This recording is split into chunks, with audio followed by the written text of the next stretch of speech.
I'm going to spend the balance of the broadcast now dealing with pole shift. We live on an ever-changing world. We're hit by comets. We're hit by asteroids, solar flares. NASA admits if a direct solar flare ever points towards the Earth, it will blow out all of the satellites that are on the sunward side of the planet. That will cause serious issues. As we become more and more dependent on technology, pole movements or huge pole shifts, solar storms will affect us. And the sun is the biggest driver of climate and climatological change on this planet. And Paul Joseph Watson has put together a detailed report that we think is very important for everybody out there talking right now about pole shift. And why are we talking about it now? Well, we're talking about it now because for close to 80 years, they've been studying the magnetic fields of the poles. And the last 50 or so, there's been intense metering of them at stations around the globe. And you could spend days trying to read all of the NASA reports, Scientific American reports, the list goes on and on, Fox News reports confirming that the pole is moving and is beginning to shift. We don't know how much it's going to shift, faster than it's ever has shifted since it's been recorded. Now, that isn't as scary as it sounds. It could be, but we don't know because we don't know that it doesn't fluctuate every 50 or 100 or 75 years or randomly whenever the sun goes through different permutations of cycles. But if it shifted a few thousand miles, cataclysmic. Oceans rising. Texas could find itself where the North Pole is if there was a 3,000-mile shift. If there was a 5,000-mile shift, Texas could find itself, basically where Japan is. I mean, it's unlimited. And right now, it's moving towards Russia. And it is moving. And all over the years, I heard all these scientists and people saying it was going to shift, it was moving, and there's historians that have studied it and gone into the ancient text when things like this were reported. We're going to start looking at it more because, I only go off stuff I can prove. And I don't like to get up here with, cataclysm. And I remember back in 99, Planet X will be here next year. And then it wasn't there. And then it's going to be there the next year. And people attack me for, saying that I thought it was at certain levels of fraud. Are there other planets out on the Kuiper Belt? Undoubtedly. They found hundreds of planetoids as big or bigger than Pluto. That's why they've delisted it as the 9th planet, because you'd have to count all those others as planets. I mean, in a way, I tend to agree with that analysis because, there's so many. But the thing is, we don't know. Now they admit, watching the Shoemaker-Levy comet that broke up and hit Saturn, that we probably get hit it could be 6, 7, 8,000 years by giant asteroids. They don't know, but they know it's more often than they previously thought, every million or so. We might be able to do something about that with space-based weapons, but then the globalists admit that they want to use it as a cover to weaponize space, then turn the weapons back on the Earth. But our technology lets us deal with that. But our technology is not going to be able to deal in the foreseeable future. I mean, that's godlike power with the sun and with its magnetic waves. And if you're watching on prisonplanet.tv, we'll put back on screen, pole shift threatens to cause weather chaos. And that's we scroll down a bit, a NASA graphic of the sun and the magnetic waves of the Earth up there at the top, the photo graphic. You can see basically the charted, measured magnetic waves of the Earth, because the Earth obviously is so massive, it creates its own gravitational system.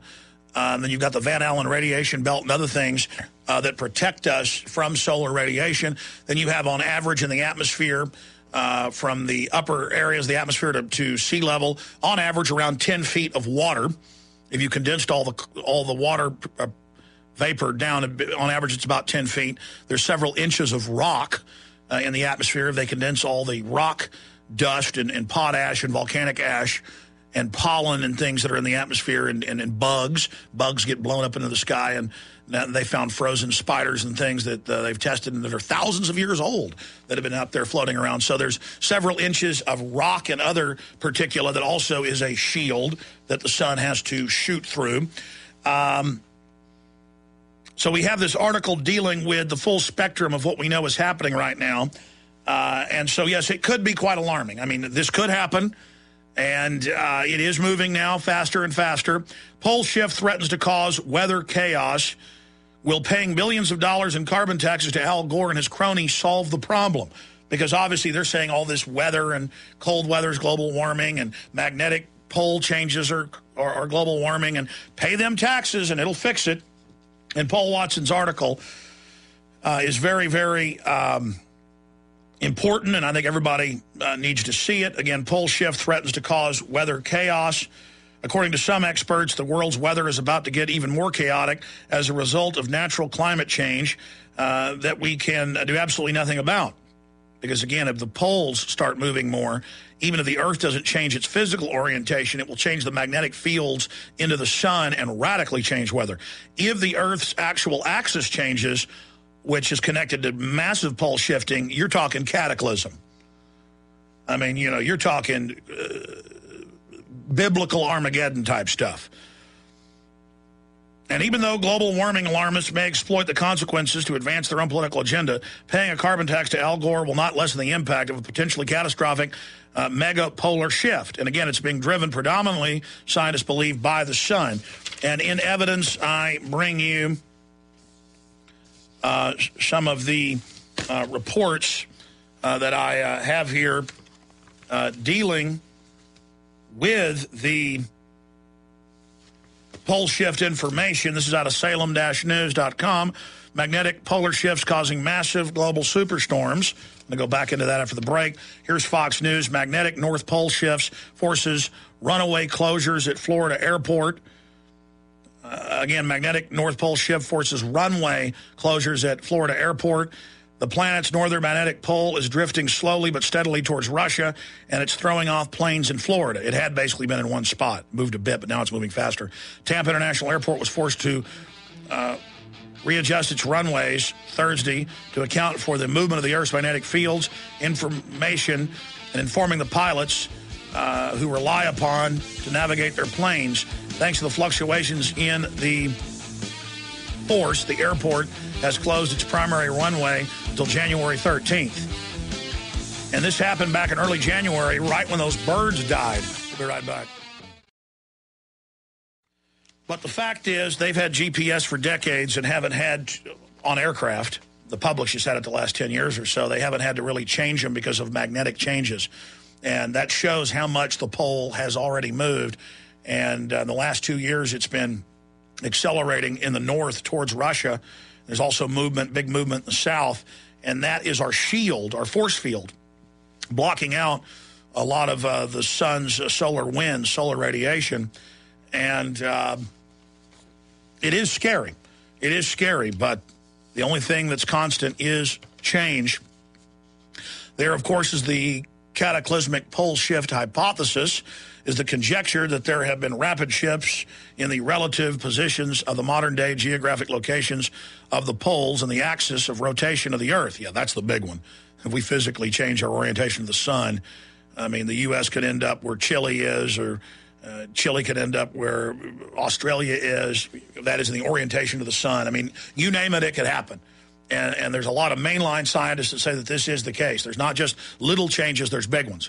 But even a slight magnetic change, again, affects how the winds of the sun are hitting the Earth, not just the solar radiation, but the overall magnetic winds. Such a dynamic change could create calamities such as floods and tectonic events, earthquakes. This type of event would occur in the physical poles, had been or would be suddenly shifted with respect to the underlying surface over a geologically short time frame, because the tectonic plates, it's not just the planet moving in its orientation of the sun, it's the plates themselves floating around. I mean, how thick's the crust? 7, 8, 9 miles? And then the rest of it is molten rock. I'm going to come back and do 5 more minutes on this. It's clear I probably got to do a whole show just on this, multiple shows, and really burrow into it, because something's happening to the poles, something's happening to the Earth's magnetic field. Stay with us. Cataclysmic pole shift hypothesis, and it goes on to say that scientists have found that in Earth's history, that there is a, quote, polar wander of 1 degree per million years, but you know, they did say it was every million or so an asteroid hit us. Now they know it could be every few thousand, every 6,000. Between approximately 790 and 810 million years ago, when the supercontinent Rhodina existed, 2 geographically rapid phases of true polar wander may have occurred. In each of these, the Earth rotated 55 degrees. That's massive. And again, this is just scientists thinking that this happens. But this is respected. I mean, they admit that there's evidence of this going on, but they're trying to say, don't worry, it was 800 million years ago.